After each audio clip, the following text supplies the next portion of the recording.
And I'm joined once again by John Young of Lifesigns. How are you keeping, John? Good, I think. I'll have to check, but yeah, I think it's okay. Yeah, you're still here, you're still alive. That's the main thing, mate. Uh, Waking up every morning. last time we spoke, of course, was around the release of Altitude. Got to see you guys perform at the Brickmakers in Norwich on that tour. Oh, You've right. you're about to set off on tour again across Mm, UK, across Europe. You've got a hell of a run between the two sets of dates here, mate. I was looking at these again earlier. mm. Well, it's not just band shows as well. There's some solo shows going in as well now. So, Oh, cool. yeah, it's quite a bit of stuff really. But it keeps us busy. That's good. So, what made you do the solo shows alongside the band ones as well? Was that?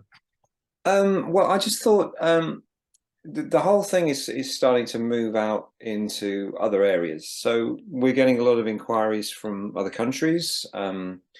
And from people generally not always in London or Manchester or whatever. And I felt that to an extent, if I could put the solo show together, then that could take the music that we do to places we don't normally go to. And so initially, I'm starting off with probably places that we do go to, although I think that one of the first shows is North Shields, for example, and things like that. So I do feel that it's possibilities from that then to work with Dave in America, with the two of us maybe doing duo shows together, and that will just help spread the word so that people, for example, I mean, if you think about it, we know that Steve Hackett and Yes have both used Life Signs before their shows, Oh, but okay.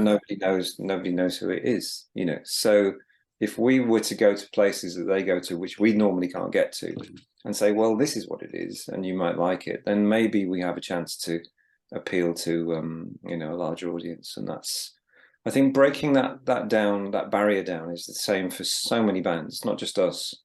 In terms of how many bands do you see going across to America and making it work? New bands. It's hardly anything, I would Not think. So very yeah. often, no. Mm. So that's what we have to do. Are you finding like the last couple of years that you guys are getting more attention as an outfit then, do you think? Or do you think people just words finally starting to getting around? Yeah, I think we've had a few epiphanies here and there. I think Cruise to the Edge, this last one, was amazing, and I was knocked out. So many people said, including reviews and everything, said that you're the best band on the ship, and I'm not going to go and say that, but because there's some amazing bands on that ship. So but then I remember Jeff Downe said it to me when I went to the Yes concert, and then German agent that we know, and it's not us saying it. For once, for all these years, it's been us going, oh, and by the way, we're so and so. And now it's other people saying it. So I guess when that transition happens, then that is kind of the first step on where you need to go to become actually maybe more in the public eye. I mean, it's still very difficult, I think, for any bands like us to get on the radio in terms of mainstream radio. And so the BBC and things like that are all generally difficult to get hold of. So anything that furthers the cause, and I think the Cruise to the Edge really did that for us this year. It was very good, very good. So just gets you in people's faces, and so that it goes from being, well, Life Signs, never heard of them, to, oh yeah, somebody mentioned them, and then it moves on from there. So anyway. But sometimes that's all you need, though, isn't it? That bit of inquisitivity from someone saying, someone I know or know of mentioned these guys. I'm going to check them out rather than. Yeah, I think it's very difficult with social media. Everybody is being, bombarded with information, and so obviously people over more recent years, over the last 5 to 10 years, have become far more picky about what they look at. Yeah. And so if I send information of, this is what we do, press play, that most people aren't going to press play if they've never heard of you. Mm. And again, obviously the same for all the bands. But I think so it's very difficult to, attention spans have gone down. People will only listen for a couple of seconds or minutes or whatever. Whereas we used to just sit there with a whole vinyl album, didn't we? And just go through every track one by one. And so I do think the way that we're listening is changing. But in some ways also, which we'll probably get onto, I guess, is that it has to change also in terms of how we work as musicians. Yeah. And that's something that we've been very I don't forthright about, I think is probably the best way of putting it. Some people have agreed, some people have disagreed, but we put the price of our CDs up. We charge what we think is a reasonable amount for everybody, so that everyone gets paid, and the thing works. And we've proven it. And a number of bands have got in touch with me recently asking me how we do it. But I think the problem that we've had in the last 10 to 15 years is, as this has happened, the value of music has dropped. Yeah, so because of Spotify and everything else, basically there is no value in music. And I heard a terrible thing the other day that said that 95% of musicians in this country earn less than £10,000 a year. Now, if you think about that, it's just unfair. And so as much as people want music to cost less and less and less, it has to kind of go in line with inflation. And if it did, a CD at this moment in time would be £50. So this is it. Like when I was a kid growing up, CDs were 10, 12 quid going in the record shop and everything, and they're still 10, 12 quid. And you go back 20 years. Yeah. There's... I saw a reduced Stephen Wilson CD the other day on Amazon, and it was less than, what's that, Baby Shark? It was less than Baby Shark. Oh, I just thought, something that's not right. No, that's not right. So I feel that if we are going to have value in music, and obviously the other side of it is that, for bands, the equipment that we buy and everything else, I mean, recording's got easier for sure, but the equipment that we buy is getting more and more expensive. And so, traveling is more expensive, hotels are more expensive, everything becomes more expensive. And yet there's this assumption that we stay cheap. And I think we really, unless we put value back into music, it's not going to grow.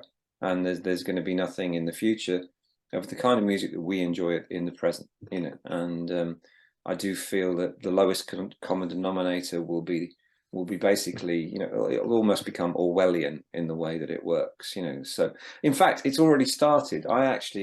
Because I travel a lot, I was in some airport lounges recently, and we're playing jazz, bebop, and then classical, and then pop music, and then folk, and then everything else.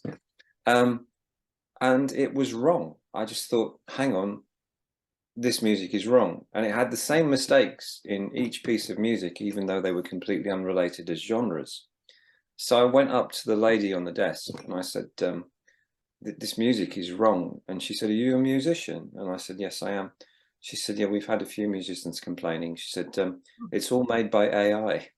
So basically, to avoid paying musicians, to avoid paying anything, they get computers to make the music that people listen to in airport lounges. So wrong. Where that, traditionally would have had, at least certainly session players and everything doing it, and exactly in that way. Jeez. Yeah. So, but I don't see any musicians going on strike. So, I think it's a rock and a hard place for a lot of musicians at the moment, and that's why I think it's imperative that we see the value that we, basically a CD costs the same as 4 Big Macs, 4 Big Mac meals, which is going to last you the longest. Yeah. It's going to be better for your soul as well. Yeah, exactly. Yeah. So there we go. Anyway, that's enough of my. But going back to the listening thing, I think you're right, because me myself, I'm a music fan, so I will happily sit there with a vinyl, with a CD, whatever, and soak up the whole album, because a lot of it's not even so much that some songs that I've heard have been released as singles, and I didn't think that they were the strongest song that an artist particularly had released. But in the context of the album and the contents of the running order and how that music was delivered to you, they've become some of my favorite pieces. Yeah. You talk about Stephen Wilson there. Like, I didn't personally understand his track Routine Number 9. I didn't think that was quite where he was at on the album. But then when I saw him perform it live at the Albert Hall with the visuals that he was creating for it and everything else, I was sat in the Albert Hall, me and my wife both in tears watching it. It was that beautiful. Wonderful. And that was a song that when I first heard it, I was like, I'm not sure where that sits for me personally, but seeing like the whole aspect and getting soaked up in it, I think it's the emotion, the emotion that carries you through these things. I mean, you were at the Brickmakers. You saw the emotion in the room that evening. It was incredible. It was. And you know, it was such a great atmosphere, small gig, and just, you know, band on fire. Really, really enjoyed it. But that emotion, I mean, I was saying to somebody the other day, you know, Jeff Beck, Ryuichi Sakamoto, you know, people that put these kind of, you know, you start spine tingling music, you know, that is going to disappear in favor of AI unless we put some value back into music. So that's the reason why I harp on about this situation, because if you look at it, for example, you know, the Prog magazine readers poll came through. We came fourth. You came Which I really thought, well on that, Fro, like across yeah, yourselves and as a collective. I was really thrilled, but you know, we didn't have an album out this year, and all the three bands above us did. But then, having said that, I said, well, okay, let's look at this. Let's look at Cruise to the Edge. How many of the bands are professional? You know, Yeah. and there's so few, so few. I would imagine, you know, obviously Porcupine Tree, you know, and then I think, you know, Hackett will be, and things like that from you know, bygone days. The bands that are, you know, sort of the gods of music will obviously also be professional. But the bands coming through, very difficult to see how many of them will make a living from what they do. Yeah. And you know, if you think that I think the year that we released Altitude, I mean, we were still very Altitude came second in the awards, and evidently there were over 1,000 releases that year. So everyone else must be just doing it as, you know, generally as a hobby.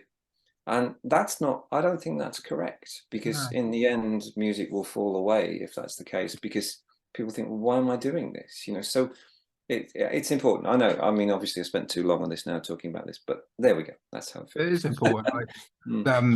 You're talking about the Brickies there, when I saw you, the Brickmakers, you had Blackout Orchestra supporting you on that, and that was the first time I'd seen them play. And really enjoyed them. I've had them, you know, I've had the guys on the show for an interview chat, and their album Hotel, wonderful, aren't they? Yeah, beautiful. Yeah. And the record they released this year, Hotel Utopia, was fantastic, and I really, really liked it.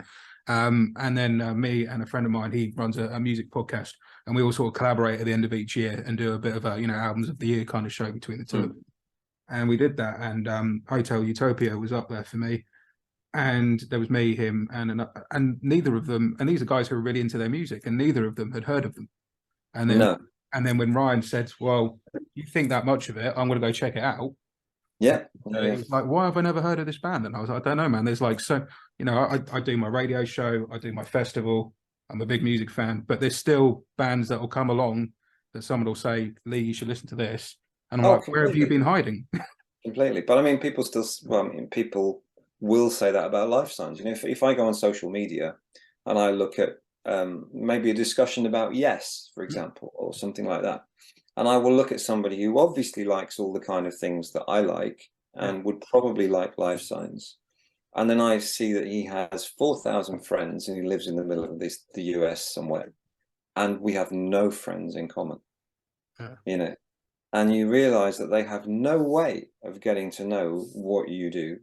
You know, unless they're brave enough to press play when you send something and they've got no idea who you are. Now that's Lifesigns. So, you know, when we work with other bands, we realize how difficult it is, you know, especially, I mean, obviously it's great that we can put support bands on. We try where we can to have, you know, a support artist, and Black Art's been wonderful. But I look at other bands like, you know, coming through the same as we are at this moment, like Lazuli and Frank Carducci and people like that. You know, we've all got the same fight on our hands, basically. And it's just criminal, you know, that some of these bands aren't playing Hammersmith Odeon, as far as I can see. You know, because that's how I would have thought it would have worked, but it doesn't. You know. I mean, the two support acts that you've got on this tour, Jones and Son and Ebony Buckle. Ebony Buckle, someone I was aware of a little bit. Jones and Son, not so much, but I was digging into them sort of ahead of our conversation, and I'll be coming to the date you're doing Cambridge anyway, so I was wanting to check those out before obviously seeing. I think Ebony Buckle's the one that's on at the Cambridge date, but yeah, it's nice to see bands champion, you know, having decent support acts, because there are certainly gigs I've been to where headliners have, for want of a better term, kind of tried to shamble the support act a little bit sometimes, and it's been very that's the case. Yeah, I don't know. I mean, we've been very fortunate. We supported Marillion a bit in the past, and we're out with them again on the Berlin weekend. Oh, and no. that's always gone really well, and they've been very helpful, very supportive. I think with Ebony, I mean, she's brilliant because obviously she works in Solstice, the band Solstice, and Oh, again, they're kind of coming of age again. It's beautiful to watch. I mean, I've seen them a couple of times recently, and they're just amazing, you know. And then John is and his son. I mean, John's obviously from Jump, yeah. who we've known for years, and who I think he's an incredible poet as well as being a great, being a great band. And I just, love the stories he tells in his music, and there should be avenues open to all these people to have a larger audience. But how we do that, and well, again, it's down to people like yourselves, really. you know, I think you really help in terms of, internet radio has really helped us reach quite a number of new audiences around the world. But the thing I found strange was that I did an interview for the BBC local radio recently, because Oh, this guy picked up on us and said, made us record of the week. Lovely chap. And he said, I can play tracks that I wish to play myself, which is very rare in the BBC. very well. And so he made us record of the week, and we were on every day. And then we got to day 5, and he said, you've been going 10 years. He said, the music's amazing. He said, probably the best production. He said, some of the best playing I've heard. He said, I love the vocals, lyrics. He said, why have I never heard of you? And I said, well, it could have something to do with the BBC, And I think that is where the problem lies at the moment. I mean, we are, it's very difficult for anybody who does this kind of music to stick at it. I think that's the hardest bit, because it's really the only reason Lifesigns is now punching above its weight, probably, is that we've all just stuck to our guns, and quite stupidly in some respects, But having said that, I'm loving it. I mean, in the end, things pay off. We had a wonderful time on the cruise, and we got to hang out with all the Zappa guys and Adrian Belew and people like that. And it's just, all of a sudden they're looking at you. I mean, Simon Phillips even borrowed Steve to do his sound. So we made some great new friends, and I think, if you could just, again, if you could just get to America and take the whole thing to America, it'd be wonderful. But then there's the cost of the visas, and Yeah, it's not cheap. go with it. So in a way, yeah, we just have to keep plugging away. But I think if we can grow the audience, especially younger people, because obviously, there does seem to be, an element of younger people now that are getting bored with what they're being fed. And I think when they're looking for something that's going to engage them a bit more, then the progressive genre and jazz fusion and all those kind of things that we do, probably quite appealing, I would think. Really. One thing I was going to ask you, you didn't like dates across the UK. That you got 2 dates at the Trading Boundaries doing the Friday and the Saturday. What was there? Was that just due to demand of doing another date added, and I didn't see that, or was? Well, I hope so.